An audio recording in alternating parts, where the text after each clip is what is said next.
What lies at the very bottom of our oceans breaks nearly every rule of physics and biology we take for granted on the surface. Down there, water can sit near freezing temperatures, while just meters away, superheated fluid from hydrothermal vents blasts out at temperatures hot enough to melt lead. Pressure builds to 1,000 times what we feel breathing the air around us right now. And in a place scientists once assumed was empty and lifeless, submersibles have instead found colonies of life stretching across the seafloor, thriving in total, permanent darkness. Nothing down there behaves the way we'd expect life, water, or even geology to behave anywhere else on this planet. And the deeper researchers go, the stranger it gets. For most of human history, the deep ocean simply did not exist as a place we could study. We could sail across it, fish in its upper layers, and chart its surface currents. But the true depths, the trenches plunging kilometers below anything sunlight has ever touched, remained as inaccessible to us as the surface of another planet. That has only started to change within the last few decades, and even now, our reach into that world remains astonishingly limited. Understanding exactly why nothing down there follows the rules we're used to requires understanding. First, just how alien the physical conditions actually are. Let's start with pressure, because it is the single force that shapes everything else about life in the deep ocean, and it behaves in a way that is almost impossible to intuitively grasp. At sea level, we exist under roughly 1 atmosphere of pressure, pressing on us so constantly and evenly that we never notice it at all. Descend into the deepest parts of the ocean, into what scientists call the Hoddle Zone, depths beyond 6,000 meters, and that pressure climbs to more than 1,000 times what we experience standing on dry land. Researchers trying to explain this, scale to a general audience, have compared it to balancing the entire weight of a loaded SUV on a single fingertip. Under that kind of crushing force, most of the biological machinery we associate with life, proteins folding correctly, cell membranes holding their shape, basic molecular structures functioning as intended, should simply fail. And yet it doesn't fail. It adapts in ways that genuinely surprise the scientists studying it. This is where the story of the deep ocean stops being simply about extremity and starts becoming about defiance, about life finding an answer to a problem that, on paper, should not have an answer at all. Before we go further into the biology, it's worth understanding just how long it took humanity to even begin asking these questions properly, because the timeline itself tells you something about how genuinely difficult this environment is to study. In 1960, a single-manned expedition aboard a vessel called the Trieste made the first descent to Challenger Deep, the deepest known point in the Mariana Trench. That dive lasted only around 20 minutes at the bottom before the crew had to begin their ascent, and it would be more than half a century before another crewed vehicle returned to that exact depth. For decades, the deep ocean simply sat there, technically known to exist, but functionally unreachable for any kind of sustained scientific study. Compare that to space exploration over the same period, where crewed missions to orbit and eventually to the moon became almost routine by comparison. And you start to appreciate just how lopsided humanity's exploration priorities have actually been. We built the technology to leave our own planet's atmosphere before we built the technology to properly explore our own planet's deepest waters. To understand how strange this actually is, it helps to look at what scientists have found living down there, because the creatures inhabiting the Hoddle Zone are not simply tougher versions of animals we already know. They are built entirely differently. Take the Hoddle snailfish, scientifically named Pseudoleparus suere, which currently holds the record as the deepest living fish species ever documented. It is small, pale, and almost translucent, with a body that is soft and gelatinous rather than rigid. That softness is not a weakness. Researchers believe it may actually be the key to its survival, since a soft, flexible body avoids the kind of rigid, skeletal structures that would be far more vulnerable to being crushed outright under that immense pressure. Where a bony, structured skeleton would fracture, a soft, fluid-filled body simply yields and holds its shape. But this was not the only creature built to defy the depths in its own way. Researchers studying the Hoddle Zone have also documented amphipods, small shrimp-like crustaceans, thriving across an almost unbelievable depth range, from around 6,800 meters down to roughly 11,000 meters, spanning nearly the entire vertical extent of some of the deepest trenches on the planet. Very few animals of any kind can tolerate that range of pressure change, let alone thrive across nearly its full extent, and studying exactly how their bodies manage it remains an active area of ongoing scientific research. One particular amphipod species, Hirundellea gigas, has drawn especially close scientific attention because it appears to have evolved a genuinely unusual survival trick. Researchers studying this species have found it accumulates a chemical compound in its tissues that appears to help stabilize its proteins under the crushing pressure of the deepest trenches, functioning almost like a molecular reinforcement system that keeps its cellular machinery from folding incorrectly under conditions that would break down adaptation, generally referred to by scientists studying pressure-tolerant organisms as piezolyte accumulation, is one of the clearer, more concrete examples of exactly how deep sea life solves a problem that, on paper, has no straightforward solution. It doesn't resist the pressure through brute physical strength. It solves the problem chemically, at the molecular level, stabilizing its own biology from the inside out. What happened next in this line of research turned out to be even more surprising, because it wasn't just individual creatures defying expectation, it was an entire ecosystem. In 2025, a research team using the crude submersible Finduje, whose name translates to striver, carried out a series of dives into hadal trenches in the western Pacific and documented something that had never been recorded at that depth before anywhere on Earth. Publishing their findings in the journal Nature, the researchers described a sprawling, extensive ecosystem built on chemosynthesis, dense colonies of tube worms and bivalve mollusks stretching across the seafloor at depths of up to roughly 9,533 meters. The study's own authors described it as the deepest and most extensive community of its kind ever documented. Chemosynthesis is the detail that makes this discovery so genuinely strange, because it describes life running on an entirely different fuel source than almost everything we're familiar with on the surface. Nearly every food chain we learned about in school traces back to the sun, plants capturing light, animals eating plants, other animals eating those. Animals. Remove the sun from that equation, and the whole system should collapse. But certain microorganisms have evolved a completely different strategy, extracting usable energy directly from chemical reactions involving compounds like hydrogen sulfide, seeping up through cracks in the seafloor. Those microbes form the base of an entirely separate food web, one that owes nothing to sunlight at all, and one that was apparently thriving on a scale nobody expected this deep down.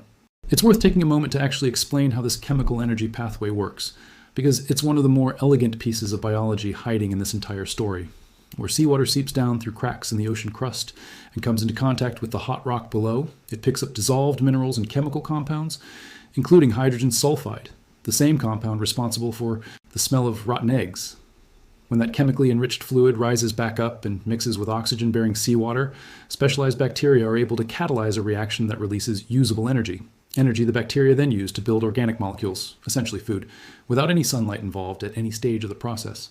Tube worms and certain bivalves have then evolved to host these bacteria directly inside their own tissues, functioning almost like living chemical reactors, trading shelter in a steady supply of raw chemical fuel in exchange for the energy the bacteria produce. It is, in a very real sense, an entirely separate branch of the Tree of Life's energy economy, operating in total isolation from the solar-powered world most of us are familiar with. But this was not the strangest thing researchers uncovered during this same period of study. What came next involved something too small to see with the naked eye, and it turned out to be even more staggering than the tube worm colonies themselves. In March of 2025, a separate study published on the cover of the journal Cell, part of an ongoing international collaboration known as the Mariana Trench Environment and Ecology Research Project, revealed results from the most systematic microbial survey of the Hadal Zone ever conducted. Researchers identified more than 7,500 distinct microbial species-level genomes recovered directly from trench samples. Of those, nearly 90%, roughly 9 out of every 10, had never before been documented in any public scientific database. 9 out of 10. That statistic alone should reframe how you think about how much of our own planet remains genuinely unexplored. According to the researchers involved, these microorganisms appear to survive the crushing pressure of the Hadal Zone using at least 2 entirely different evolutionary strategies. Some have evolved smaller, streamlined genomes, stripped down to bare essentials, allowing for remarkable efficiency under extreme conditions. Others have gone the opposite direction, evolving larger, more flexible genomes that let them adapt to shifting, unpredictable circumstances rather than specializing narrowly. 2 opposite strategies, both succeeding, in one of the most hostile environments this planet has to offer. There's another layer of strangeness worth mentioning here because pressure and darkness are not the only extremes these organisms have to contend with. Temperature in the deep ocean behaves in ways that seem to contradict itself entirely, depending on exactly where you're standing on the seafloor.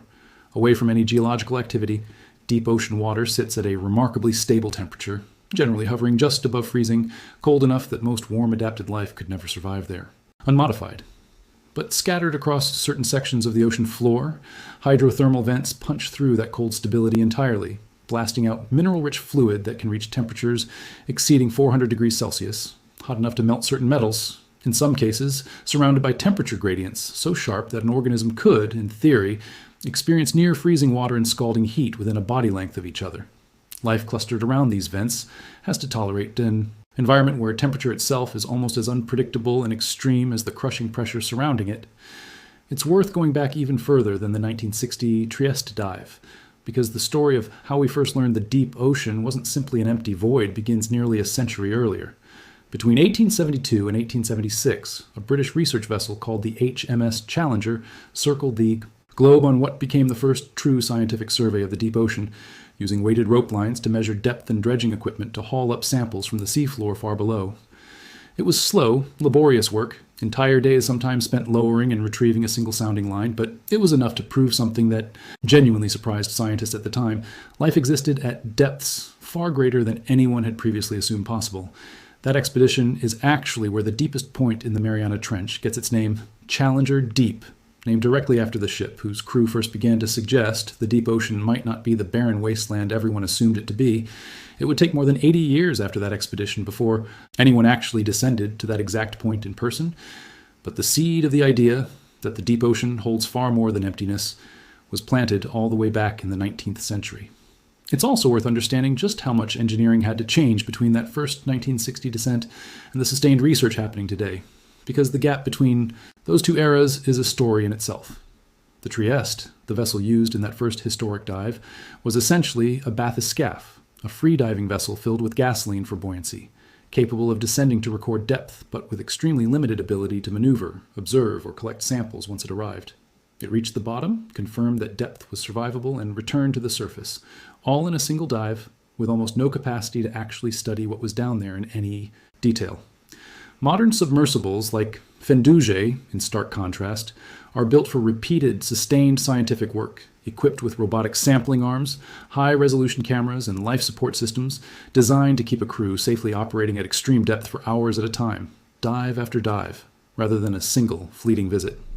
That shift from a single historic stunt to a repeatable scientific tool is precisely why the last few years have produced such a dramatic wave of new discoveries all at once, after decades of comparatively little progress. There's a reason this technological gap took so long to close, and it comes down to a genuinely brutal engineering problem. Any vessel designed to carry humans to these depths has to maintain a survivable, roughly 1 atmosphere environment inside its crew compartment, while withstanding over 1,000 atmospheres of crushing external pressure pressing in from every direction simultaneously. Even a microscopic flaw in the hull, a hairline crack invisible to the naked eye, could prove catastrophic under that kind of force. That is precisely why these vehicles take years to design, test, and certify. And why, even today, only a small handful of vessels worldwide are actually certified to carry human crews to full ocean depth. Unmanned, remotely operated vehicles have helped expand our reach considerably, since removing the need to keep a human being alive down there removes an enormous amount of engineering complexity. But even those uncrewed vehicles still have to survive the same crushing pressure, and building electronics and camera systems that function reliably under those conditions remains a genuinely difficult challenge in its own right. Return for a moment to the biology, because there's another layer of pressure adaptation worth understanding beyond simply having a soft, flexible body. At the molecular level, ordinary cell membranes rely on a very specific balance of fats and proteins to stay flexible enough to function properly. Under extreme pressure, that balance gets thrown off entirely. Membranes can stiffen and lose the flexibility they need to allow nutrients and signals to pass through properly. Researchers studying Hadal organisms have found that many of them compensate by altering the actual chemical composition of their cell membranes, incorporating different types of fats specifically suited to remaining flexible under crushing pressure, essentially fine-tuning their own cellular architecture at a level most surface-dwelling organisms never need to worry about. It's a genuinely elegant solution, adjusting biology at the molecular level to compensate for a physical force most living things never have to contend with at all. None of this would have been discoverable at all without an extraordinary amount of engineering effort, and understanding why makes the achievement even more remarkable. The deepest point on Earth, known as Challenger Deep, sits inside the Mariana Trench at a depth so extreme that if you placed Mount Everest at its bottom, the mountain's peak would still sit more than a mile beneath the ocean surface above it. Since that first manned descent into Challenger Deep took place back in 1960, fewer than a dozen human beings had physically visited that exact location before the year 2019. Considerably more people have walked on the surface of the moon, as a sea body roughly 384,000 kilometers away, than have ever physically visited the deepest point of our own planet's ocean. That imbalance says something important about just how genuinely hostile this environment is to explore. Filmmaker James Cameron, known for directing major Hollywood films, personally piloted a solo submersible to a depth of nearly 36,000 feet inside the Mariana Trench. And that expedition itself went on to help researchers identify additional new species living at extreme depth. That a single filmmaker's personal expedition meaningfully contributed to serious scientific discovery says something about how limited access to this environment has been throughout most of modern scientific history, even for professional science. It was only in 2019 when a separate expedition completed a full crewed descent to Challenger Deep and conducted multiple subsequent dives that the deep ocean truly began transitioning from a place of occasional historic milestones toward a place of ongoing, sustained scientific study. There's yet another dimension of strangeness worth understanding, one that has nothing to do with pressure or darkness directly, but with something almost as fundamental: food. In most of the deep ocean, away from the chemosynthetic oases clustered around vents and seeps, food is extraordinarily scarce. The vast majority of nutrients available at these depths arrive as what scientists call marine snow, a slow, constant drift of organic debris, dead plankton, fecal matter, and other organic particles sinking down from the sunlit waters far above. By the time that material reaches the Hadal zone, it has already been picked over repeatedly by countless organisms living at shallower depths along the way, meaning whatever finally reaches the very bottom of the ocean is a genuinely thin, unreliable trickle of nutrition compared to what's available almost anywhere else on the planet. Life in this food-scarce environment has responded with a genuinely fascinating set of adaptations. Many deep-sea organisms have evolved extraordinarily slow metabolisms, allowing them to survive for extended periods between meals that might otherwise arrive unpredictably, sometimes with long gaps in between. Some species have evolved unusually large mouths and expandable stomachs relative to their body size, an adaptation that lets them seize and consume anything edible that happens to drift by, since passing up a rare opportunity for a meal could mean waiting an extremely long time for the next one. Others have gone in the opposite direction entirely, evolving remarkably small body sizes specifically to reduce their overall energy needs, a pattern sometimes called deep-sea dwarfism.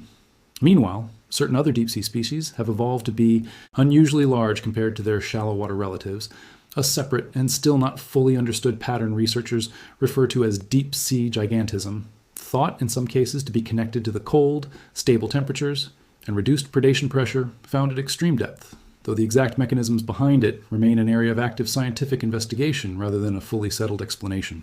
Considering all of these separate pressures at once, the crushing weight of the water itself, the total absence of sunlight, the near-freezing cold interrupted by pockets of superheated vent water, and the constant scarcity of food, it becomes clear that Hadal organisms aren't simply tolerating one extreme condition. They're surviving an entire stacked combination of extremes simultaneously, each one independently. Severe enough to end most forms of life we're familiar with, and each one requiring its own distinct evolutionary solution, layered on top of all the others. Looking ahead, researchers involved in this current wave of Hadal exploration have indicated that this is very much an ongoing active field, not a story that's already been fully told. Additional expeditions using vessels like Fendoji are expected to continue surveying additional trenches beyond the ones already studied, and the Mir project's microbial survey work is described by its own researchers as an ongoing effort rather than a completed one. Given that the 2025 discoveries alone increased the known catalog of Hadal microbial life by such an enormous margin, 9 out of every 10 species identified being entirely new to science, it's reasonable to expect that continued exploration will keep turning up. Similarly significant surprises in trenches that have barely been surveyed at all so far. The honest scientific position right now is that we have only recently gained the tools needed to properly study this environment, and every expedition using those tools so far has turned up discoveries substantial enough to challenge assumptions that had gone largely unquestioned for decades. There's one more discovery from this wave of research that nobody quite expected, and it involves not just where life exists down there, but how it might have gotten that way. Researchers comparing the Hadal snailfish against other deep-sea fish species found evidence suggesting the species may have actively evolved toward greater depth over time, rather than simply being forced downward by external competition or necessity. That interpretation remains an area of genuine, ongoing scientific discussion rather than settled fact, but it points toward a far more dynamic, almost deliberate picture of deep-sea evolution than the passive story scientists once assumed. A separate international expedition known as Hades, led by researchers from the University of Hawaii at Manoa, aboard the research vessel Falkor, documented an additional previously unknown fish species at a depth of 8,143 meters, recognized at the time as the deepest fish ever captured on camera. What genuinely surprised the scientists involved was not the depth record alone, but the body shape itself. According to the research team, this fish displayed a novel body form unlike anything previously observed at comparable depths, a detail that stood out precisely because nearly every other trench studied at similar depths had produced only a single dominant fish species, the snailfish, rather than something structurally distinct from it entirely. It's worth pausing here to talk about a detail that adds yet another layer of strangeness to this entire environment. Light, or rather, the almost complete absence of it, and the strange ways life has found to work around that absence. Below roughly 1,000 meters, sunlight simply does not penetrate at all, a zone scientists refer to as the aphotic zone, meaning without light. And yet, in this permanent darkness, an enormous number of deep-sea organisms have evolved the ability to produce their own light entirely, a phenomenon called bioluminescence. Some species use it to lure prey close enough to capture. Others use it defensively, releasing a sudden flash to startle or confuse a predator, buying just enough time to escape. Still others appear to use bioluminescent signals to communicate with potential mates in a world where visual recognition would otherwise be completely impossible. It's a genuinely strange irony that one of the home to some of the most sophisticated light-based communication systems found anywhere in the animal kingdom. So why does any of this actually matter beyond simple curiosity about strange creatures in the dark? Researchers involved in this wave of HODL research have pointed out that studying exactly how these organisms survive extreme pressure through either genetic specialization or remarkable adaptive flexibility could hold value that extends well beyond biology alone.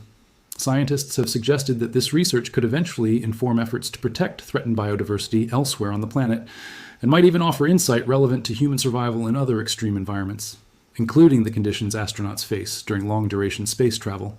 That connection between the crushing darkness of the deep ocean and the crushing vacuum of space is not an idle leap of imagination. It reflects a genuinely serious line of reasoning. If life can find a way not just to survive, but to flourish under conditions this extreme right here on our own planet, then understanding exactly how it manages that feat may reveal principles applicable to environments we ourselves might one day need to endure. Some researchers studying extreme environments on Earth, including deep-sea trenches, have even pointed to this kind of life as a useful reference point when considering what forms of life might be able to survive in similarly hostile conditions elsewhere in our solar system, such as beneath the icy crusts of certain moons orbiting Jupiter and Saturn, where subsurface oceans are believed to exist. That remains a genuinely speculative extension of this research rather than an established conclusion, but it illustrates just how far the implications of understanding HODL life can potentially reach. It's worth being honest here about what remains genuinely uncertain, because a story this dramatic deserves scientific care rather than exaggeration. Some of the more specific conclusions emerging from this research, particularly around exactly why certain species evolve toward greater depth, and precisely how widespread similar ecosystems might turn out to be in other unexplored trenches around the world, remain active areas of ongoing investigation rather than settled fact. The researchers themselves have been careful to frame several of these findings as strong, evidence-backed possibilities rather than final conclusions. That caution isn't a weakness in the science, it's exactly how good science is supposed to work, and it means this particular story is still very much being written. There's also a broader geological dimension to why nothing about the deep ocean behaves normally, one that goes beyond the biology entirely. The trenches themselves exist because of plate tectonics, specifically subduction zones, where one of the massive plates making up the Earth's crust slides beneath another, plunging down into the mantle below. That process is what carves out features like the Mariana Trench in the first place, and it also means these regions are geologically active in ways that shape the surrounding environment constantly.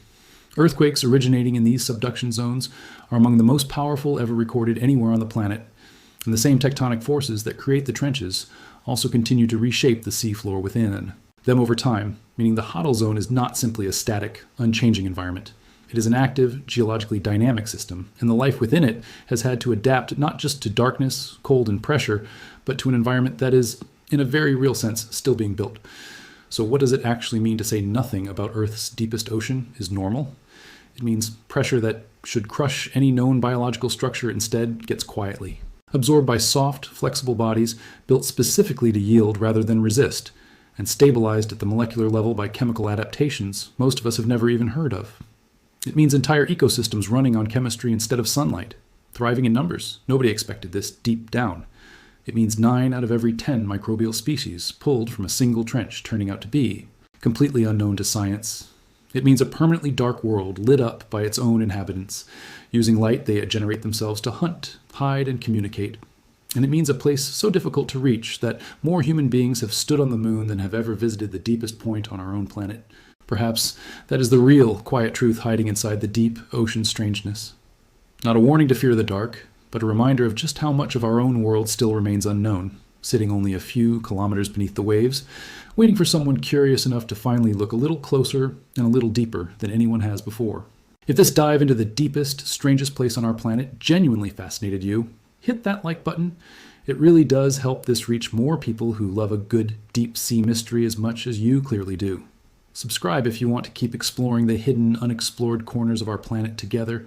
Share this with someone who thinks the ocean has already given up all its secrets, because it clearly hasn't. And drop a comment below telling me what you think is still waiting to be found down there. I read every single one, and I'd genuinely love to know what you think comes next.